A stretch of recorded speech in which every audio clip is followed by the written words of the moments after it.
Semuanya selamat pagi, semoga kalian diberikan kesehatan untuk hari ini. Untuk belajar hari ini kita bisa dibuka buku tematik 3A di halaman 125 ya Kak. Di 125 kita sekarang membahas tentang pertumbuhan dan perkembangbiakan tumbuhan.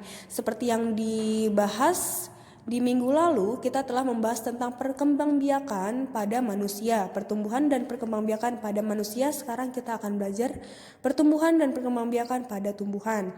Nah, di sini kita bisa baca ya Kak, dalam kehidupannya tumbuhan mengalami pertumbuhan dan juga perkembangbiakan. Tumbuhan terus mengalami pertumbuhan semasa hidupnya seperti dengan manusia, dari sejak bibit hingga tumbuhan mati. Daun tumbuhan akan terus tumbuh menggantikan daun yang telah layu.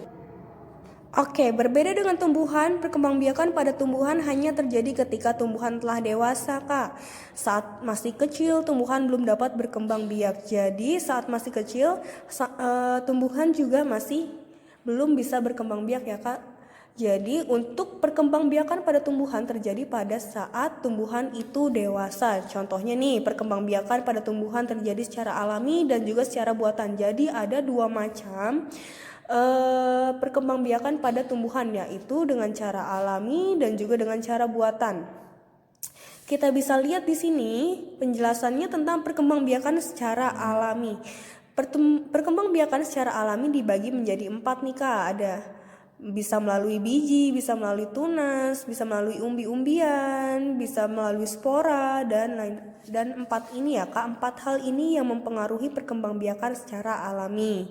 Oke, sekarang kita lanjut ke perkembangbiakan secara buatan. Nih, apa sih perkembangbiakan secara buatan? Perkembangbiakan secara buatan yaitu berarti memerlukan faktor lain atau memerlukan bantuan manusia untuk berkembang biak atau tumbuh ya. Contohnya nih kita bisa baca perkembangbiakan tumbuhan secara buatan dilakukan dengan bantuan manusia. Jadi ada faktor lain Kak yang mempengaruhi tumbuhan berkembang biak, yaitu manusia contohnya.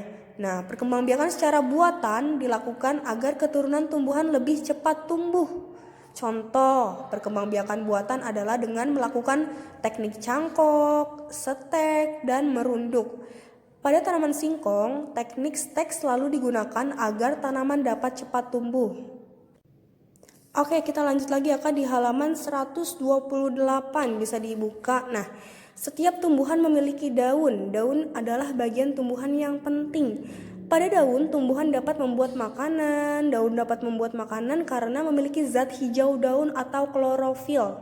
Ya Kak, bentuk daun pada tumbuhan berbeda-beda. Carilah nama tumbuhan dengan bentuk pada gambar berikut. Berikan pula keterangan secara perkembangbiakannya. Contohnya ini daun apa Kak? Misalkan ini daun singkong. Nama tumbuhannya adalah daun singkong. Cara perkembangbiakan alami dengan apa Kak? Gitu. Kalian bisa mencari semuanya di sini dan kerjakan masing-masing. Oke, lanjut di halaman 129 ya Kak. Di sini selain dijadikan karya seni, bagian-bagian tumbuhan juga dapat digunakan sebagai media belajar matematika. Yuk kita coba lihat contohnya ini. Pindahkan 2 biji kacang dan simpan masing-masing biji pada 2 tempat yang sudah disiapkan. Coba kita hitung.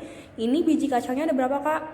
1, 2, 3, 4, 5, 6, 7, 8, 9, 10, 11, 12, 13, 14, 15, 16, 17, 18, 19, 20. Oke, jadi di sini jumlah biji kacang ada 20 butir atau 20 biji, maaf. Nah, di sini kita punya masing-masing 20 kolom atau 20 kotak. Jadi kita misalkan di sini 20. Kita kasih 1 20 kurang 1 berapa? 19 Kak. Kan 19 dikurang 1 19. Dikurang 1 lagi berapa Kak? 18. Hasilnya 18 kan Kak? Betul. Jadi di sini setelah 18 dikurang 2 lagi Kak. Ini kan tadi udah nih Kak. Satunya dari sini. Berarti kita coret. Dikurang lagi. 18 kurangin 1 berapa Kak? 17. Dikurangi 1 lagi berapa Kak? 16. Nah, ada 16. Betul, hasilnya 16. Dan seterusnya sampai 0. Sampai bisa dikurangi menjadi 0. Hasilnya menjadi 0. Oke, Kak? Oke.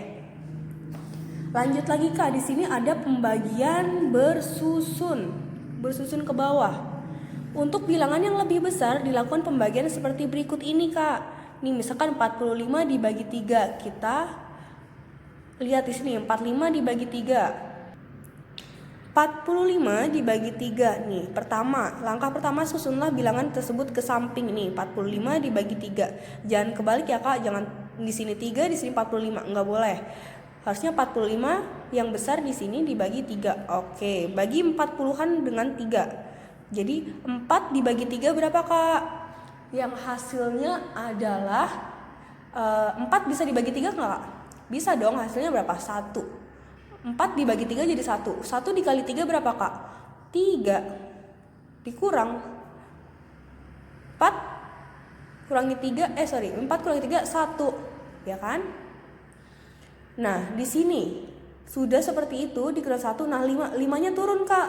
Jadi 15. 15 bagi 3 berapa, Kak? 5. 5 dikali 3, 15 sama dengan 0. Dikurang ya, Kak. Jangan lupa dikurang. Ya. Oke.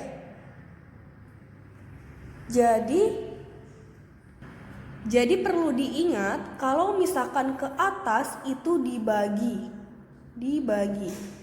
Kalau misalkan dia ke bawah itu dikali. Oke, Kak, diingat-ingat ya, Kak, kalau misalkan di ke atas itu dibagi, kalau misalkan ke bawah, turun ke bawah itu dikali. Ya, oke, selanjutnya kita buka halaman 132, Kak. Di halaman 132, Miss contohin lagi ya. Misalkan 75 dibagi 3. 7 dibagi 3 berapa, Kak? Dapat berapa? 2. 2 dikali 3 berapa, Kak? 6. Kurang. Nah, 5-nya turun, Kak. 7 kurang 6 berapa, Kak? 1, benar. Nah, tadi diingat-ingat ya, Kak, kalau misalkan ke atas itu dibagi, kalau ke bawah dikali. Berarti 15 dibagi 3 sama dengan 5. 5 dikali 3 sama dengan 15. Dikurang 0. Jadi kalian pembagiannya adalah dengan cara hasil akhirnya itu 0. Nah, hasilnya ini sampai 0 ya, Kak, sampai 0. Sampai dikurang menjadi 0. Tapi hasilnya yang atas, Kak, 25. Jadinya 75 dibagi 3 hasilnya adalah 25. Oke. Nanti kalian kerjakan ya, Kak. Teruskan kerjakan masing-masing sama dengan yang A dan B ya, Kak. Oke, Miss harap kalian semua ngerti ya, Kak. Semua paham. Jika ada pertanyaan nanti bisa tanyakan lagi ke Miss. Oke, sampai sini dulu, Kak, pembelajaran hari ini. Semoga kalian paham. Sampai nanti lagi ya, Kak. Sampai besok lagi. Bye-bye.